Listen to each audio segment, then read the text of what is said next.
அன்பிற்கினிய வணக்கங்கள்.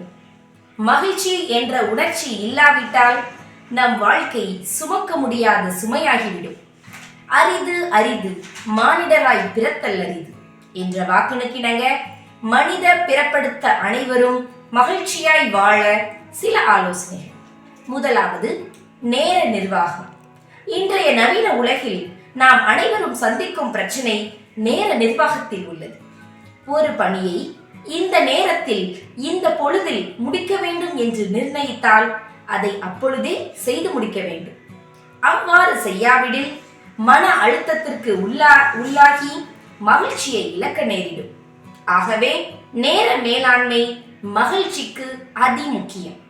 இரண்டாவது, பிறருக்கு உதவுதல். ஒருவனுக்கு உதவ வேண்டும் என்றால் நாம் பணக்காரனாகத்தான் இருக்க வேண்டும் என்ற அவசியமில்லை. கொடுக்கும் மனம் இருந்தால் போதும். பேருந்தில் இயலாதவருக்கு ஒரு சிறு உதவி செய்யும் போது கூட சொல்வதற்கு முடியாத அளவு மகிழ்ச்சி உண்டாகும். அதை அனுபவித்தால் மட்டுமே உணர முடியும். உண்மையான மகிழ்ச்சி நாம் மகிழ்ச்சி கொள்வதில் அல்ல, பிறரை மகிழ்விப்பதில் உள்ளது. அது மட்டுமல்ல, நமக்கு பிடித்த அல்லது பிடிக்காத நபருக்கு கூட ஒரு சிறு உதவி செய்வதன் மூலம் நமக்குள் ஏற்படும் மகிழ்ச்சி அளவில்லை. ஆகவே பிறருக்கு உதவும் பொழுது கிடைக்கக்கூடிய மகிழ்ச்சிக்கு அளவே கிடையாது.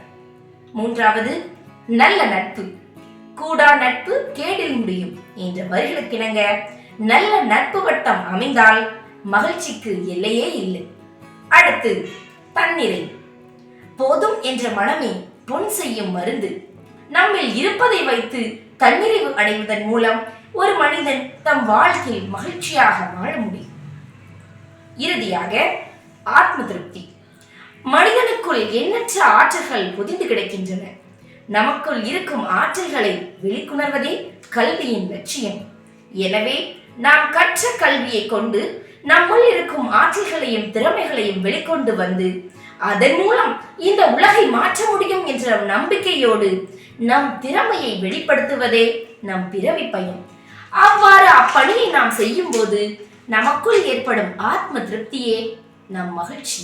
இதுவே மகிழ்ச்சிக்கு இலக்கணமாக நான் கருதுகிறேன். நிலை மாறினால் மகிழ்ச்சி வராது. மகிழ்ச்சியாக இருந்தால் நிலை தன்னாலேயே மாறும். இறுதியாக, மகிழ்ச்சி ஒன்றையே குறிக்கோளாக வையுங்கள். கிடைக்கும் இடத்தில் பெற்றுக்கொண்டு கிடைக்காத இடத்தில் கொடுத்துவிட்டு செல்லுங்கள். அனைவருக்கும் மகிழ்ச்சி தின வாழ்த்துக்கள். நன்றி, வணக்கம்.